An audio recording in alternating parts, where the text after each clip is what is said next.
Hi, I'm Chris Commerce, and I'd like your vote for CEA President. I'd like to take just a moment of your time right now to tell you why I'm running. I've been a teacher in this district for 23 years, and I've been a classroom teacher for all but 2 of those. I've been an instructional coach the last 2 years. As a teacher and as an instructional coach, I've seen a lot of changes in District 112 or Eastern Carver County Schools. Right now, I see a disconnect between what we as teachers, as educators, have traditionally done and what we're now being asked to do. I'd like to see CEA partner with each member to provide some opportunities and some support to help us, classroom teachers, really kind of narrow or eliminate that disconnect, that disconnect between doing what many of us were trained to do, what we have done successfully for years, and what we're now being asked to do. Don't get me wrong, I think we're moving in the right direction. I think that we are going to be more successful as educators by creating better and more effective learning environments for our students. But I think this idea that many of us, either we bring it to our work or we're getting the messages from those who support our work, administrators, district administrators, state of Minnesota, the federal government. And I think that message is work harder, do more. And I don't quarrel with the intent. That is, how do we continue to improve learning experience for kids? What I do question is, how do we possibly do that?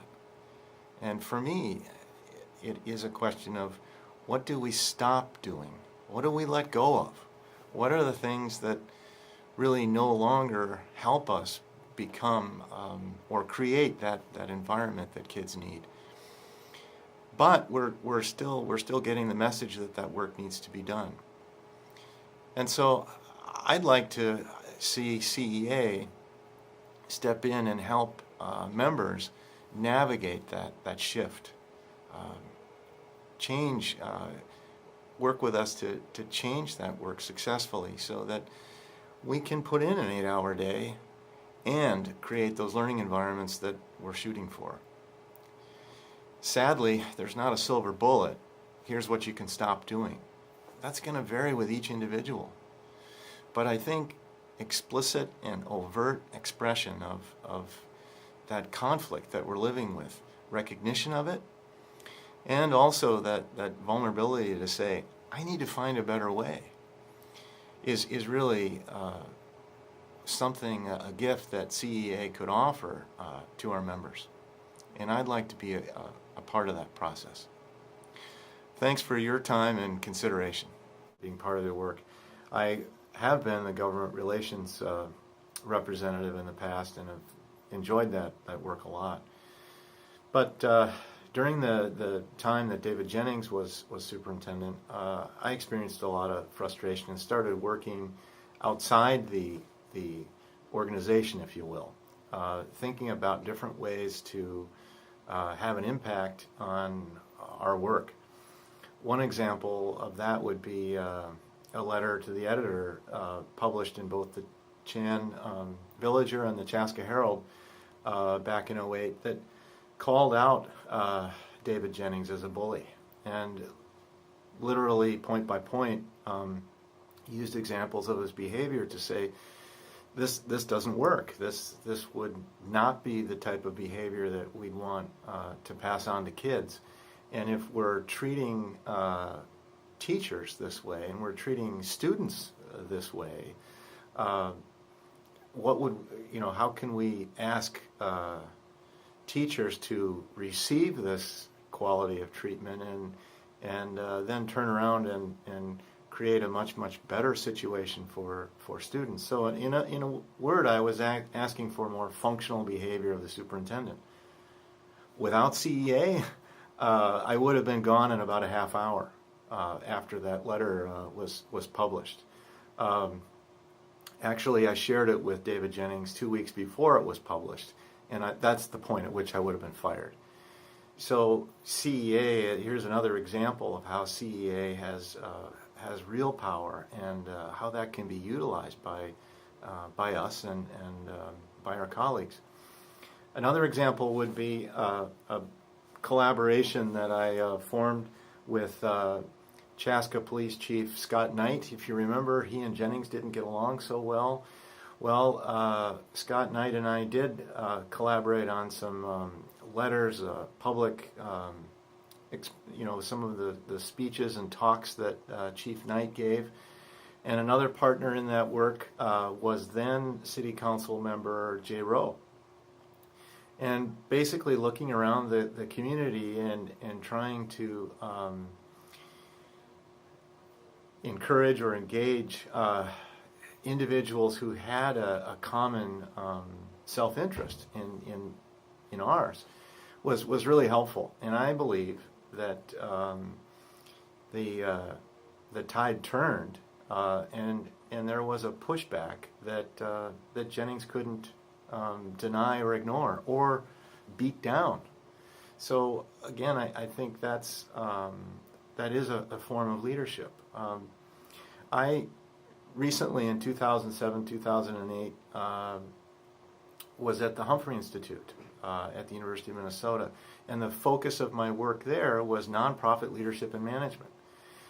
And the focus of my work was on educational leadership.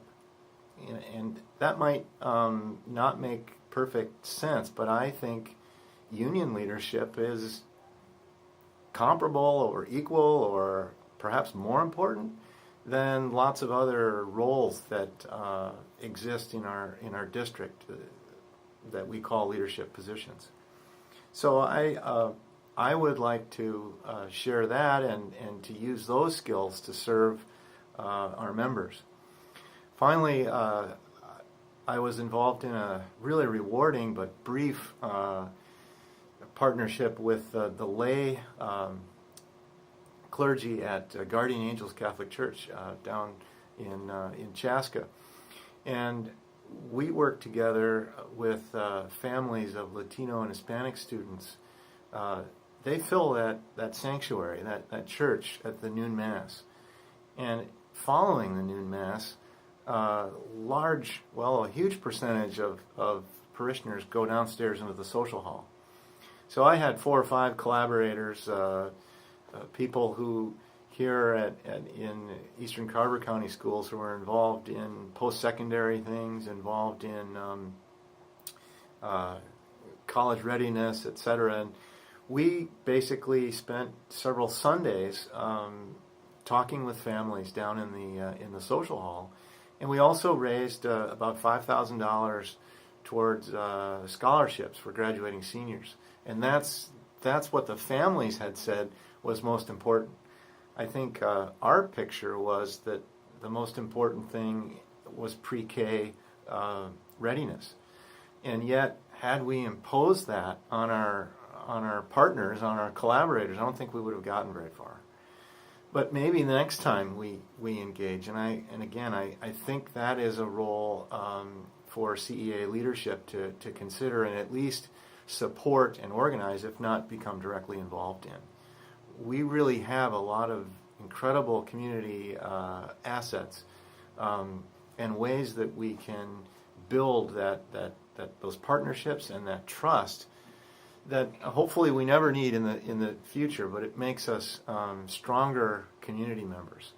And if we do get in, the chips are down, we're looking at criticism from the outside, we have supporters locally who know us and trust us. So I think that's another thing that I could bring to CEA.